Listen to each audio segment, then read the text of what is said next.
Joining me now is Golo Pilz. He is the advisor for renewable energy for the Brahma Kumaris. Thank you so much for being with us. Thank you. You developed a huge solar array in India that is very, very dynamic and powering the Mount Abu area around the Brahma Kumari headquarters. It took a long time to do that. Why did it take so long? Well, first I came in the middle of the 80s, first time to India, and of course you see first the deforestation, the cost of fossil fuels, the poverty of the people, and on the other side you see the sunshine and you see the possibilities. And Germany is still a front runner in renewable energies, in the research and the development. So I thought... and you are from Frankfurt. I'm from Frankfurt, I'm a German, so I thought how is it possible maybe to bring some of the technology and start an initiative with the Brahma Kumaris in India. So in the 90s we started to look more serious into renewable energies, and we came in contact, of course, then with some other people who have developed a parabolic dish, and we started to install, doing small research projects on solar cooking, on solar community cooking, using a parabolic dish, concentrating the sunlight on a receiver and generating low pressure steam and sending that steam into the cooking vessels. And then we introduced institutional cooking in the Brahma Kumaris and also in India. And the first system, which we built in 1997, still works like a clockwork after 20 years. You mentioned that when you first went to New Delhi, blue skies, no cars basically, a very kind of almost a quiet, peaceful place. Today, the most polluted city on earth, a result of fossil fuels. Can we turn that around? Is there a way to change something that has grown in such proportion as places like New Delhi and Beijing? Well, one thing is, of course, the technology we're using. Fossil fuel-based technology is causing emissions, and these emissions are causing the trouble. So here we would need a technology which is more efficient, which is based on renewable energies, maybe electric cars, maybe better mass transportation systems. And Delhi did a lot of efforts in the last years. They introduced the metro, but of course the metro is now also totally overcrowded because so many people are using it. On the other side, we have to look really into our lifestyle also, because especially in the West, the consumption of our energy footprint per person is really way too high. I'm participating also at the climate conferences on behalf of the Brahma Kumaris Environmental Initiative, and we're told there by experts that in the West we have to reduce our carbon footprint per person by 60 to 70%. That would mean we have to change our lifestyle. Then you have to deal with habits of the people, and habits are the most difficult to change. Can we change the habits? I mean, at home we recycle everything that we possibly can. I run around turning lights off. I, don't want to be a contributor to greenhouse gases. I have children who are going to grow up in a totally different environment.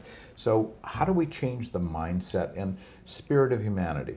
The forum here today. Well, I looked a lot into meditation and change of lifestyle and mindset, and I came across a lot of research work being done in the last years, how meditation affects our behavior. And it is said if you meditate regular, you're able to change your behavior pattern. You change literally your neuronal networks, and you change how your brain is wired. And you are able to get rid of negative habits, and you're able to adopt positive habits. For example, we all have more than actually what we need. We look in our cupboard and we see we have too many clothes, we have too many shoes, and we're buying too many things because advertisement tells us this is out of fashion, I need new stuff.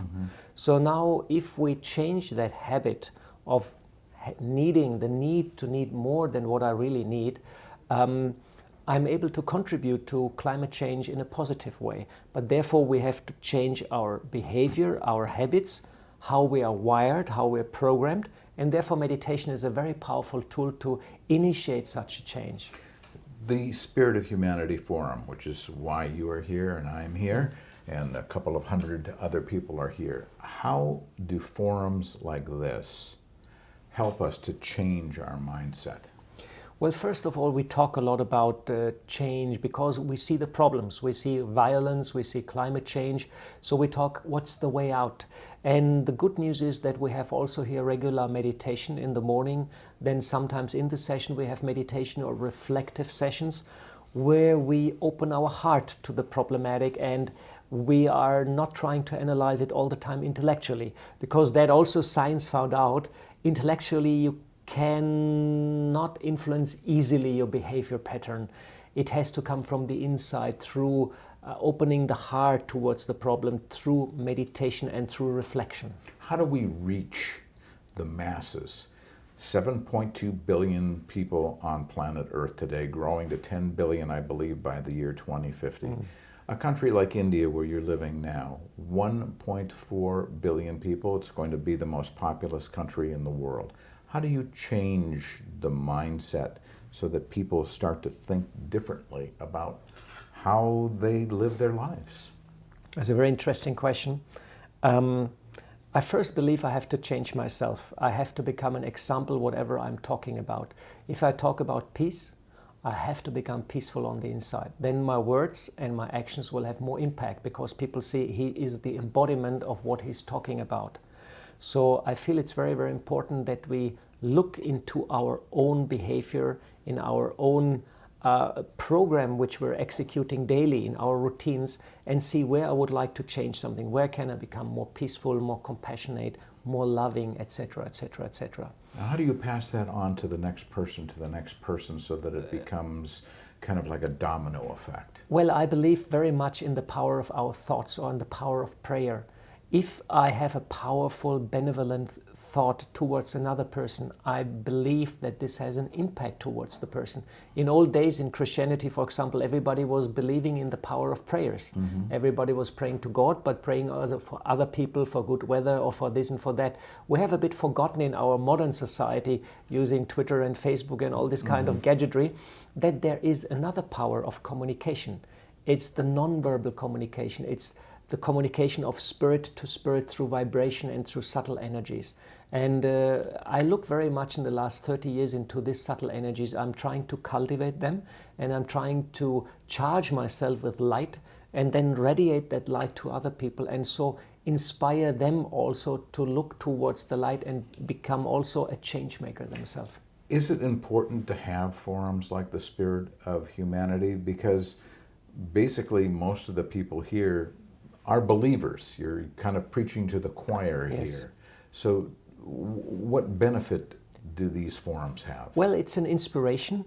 Definitely people exchange, they network, they meet each other, and they're receiving a reinforcement that their path they're walking is the right path. And what I said also today, we have to intensify our spiritual practice. Whatever we're doing, we have to see where I really want to go, and I really should give my level best on a personal level to change and become a beacon of light, a beacon of hope, a beacon of positivity, and share it with others. That's at least on my personal level. So I feel such kind of forums are very important.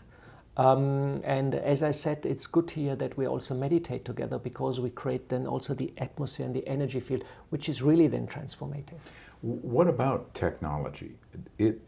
We're on videotape right now, and this is going to go out, and many, many people will see it. Is that technology also helpful to us in getting the message out that there is another way, that we can change, that we do live on this planet together? Of course. It reaches to the people. People see that video, people see the message, they will feel inspired, they may look it up, they may change their life, they may start meditating, so they change their lifestyle, that they get the first inspiration. But then of course everybody individually has to take the step and has to make the first movement in the right direction. But for inspiration, these kind of things are very, very helpful. Many believe that we're at the tipping point when it comes to climate change. Yes. And that if something doesn't break soon, that we're going to cross a threshold that's going to be difficult to return to normalcy. Even now, if we were to stop all pollution, it would take decades to get the greenhouse gases out of our atmosphere. But if we don't change what do you see happening in the future? I was in Paris and I was recently in Marrakesh at the climate conference, and the news we're receiving, they are not that good. Some scientists say we crossed already some tipping points, and some scientists said we have a window of opportunity for 2 or 3 years. So the science is not 100% clear. Today I read a latest update on the ice melting in the Arctic, and it's accelerating, and there apparently is a second El Nino in South America, and the old one has not really finished. So they already see there is an area which doesn't cool down. The whole water doesn't cool down. So they believe there's a major shift in weather pattern already happening around the globe.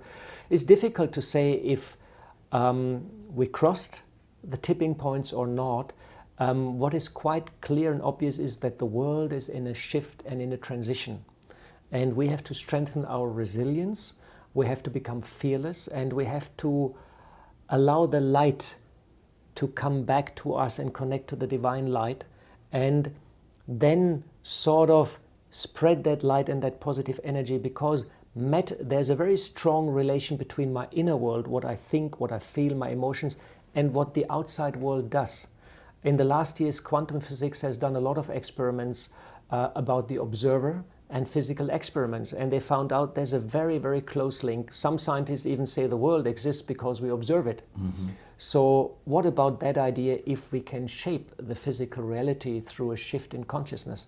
And I believe it's a very positive message to everybody, because it gives hope that I can become a member of change. Now you have a scientific engineering kind of background. Do you see the possibility that mankind can shift fast enough so that we stop the ice melting in the Arctic, that we stop the ice melting in Greenland and the glaciers from melting, and we don't have massive sea rise, which is going to cause massive dislocation of people along our coastlines? I mean, do you envision that we can do that? I envision that. I envision that an enlightened mind is master over matter. So I can envision, if we as humanity collectively rise, that we have all possibilities and can influence and bring a shift towards the positive. I believe in a future world, in a future paradise which is going to come, where we live in peace and harmony all together here. And so on a personal level, I don't worry. In India, they say that the time is a big cycle. It's like a wheel. And we're now in what's called the Kali Yuga, or the Iron Age, as the Greek called it, or in Christianity, they call it the hell.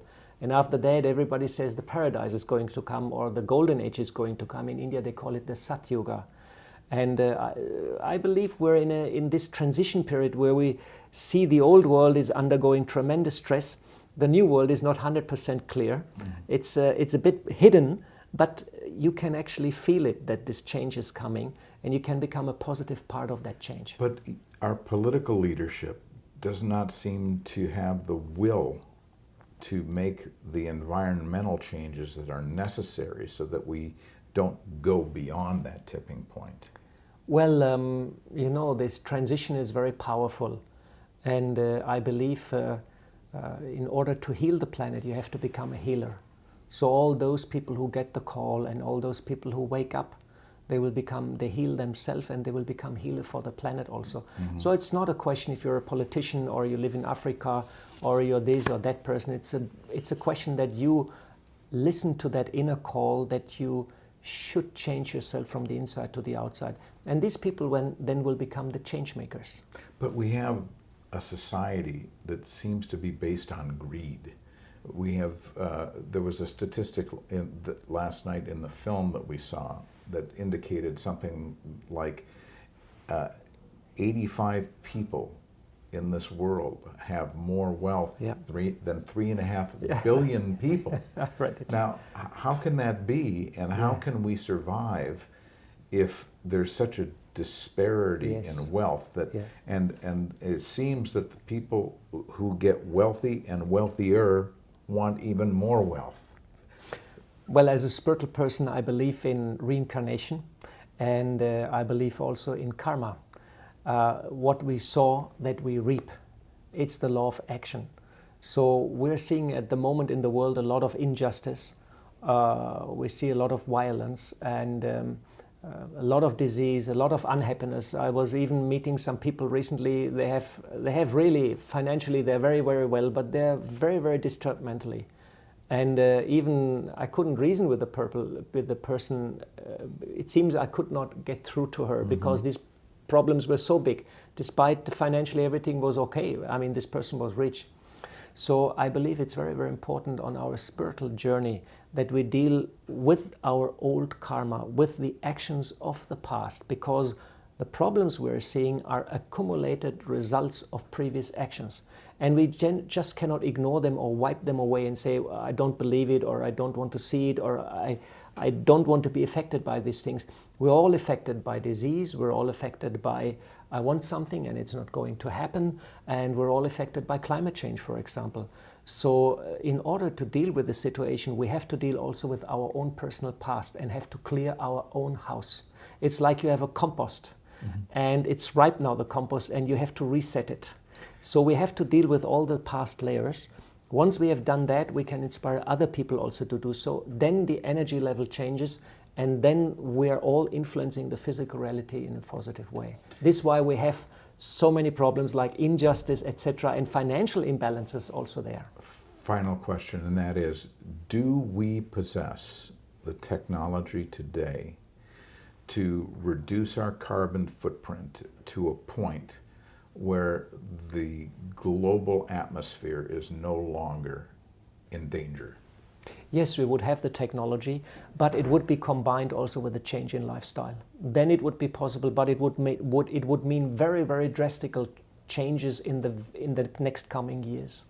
I would think so. We have the renewable energies out. It's well proven. Photovoltaic price has come down. Wind energy is there. Tidal energy, biomass is there.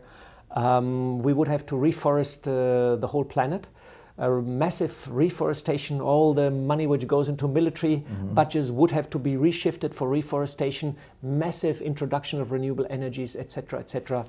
I would think, yes, it would be possible, but it would need very, very drastic steps in the very, very close years. And you would need the political will. And today, I don't see the political will coming from anywhere. You're right, you would need very strong political will. That's why I said the world will be healed by the healers, probably not by the politicians. Okay, well, thank you so much. Really appreciate it. Okay. I hope you're right.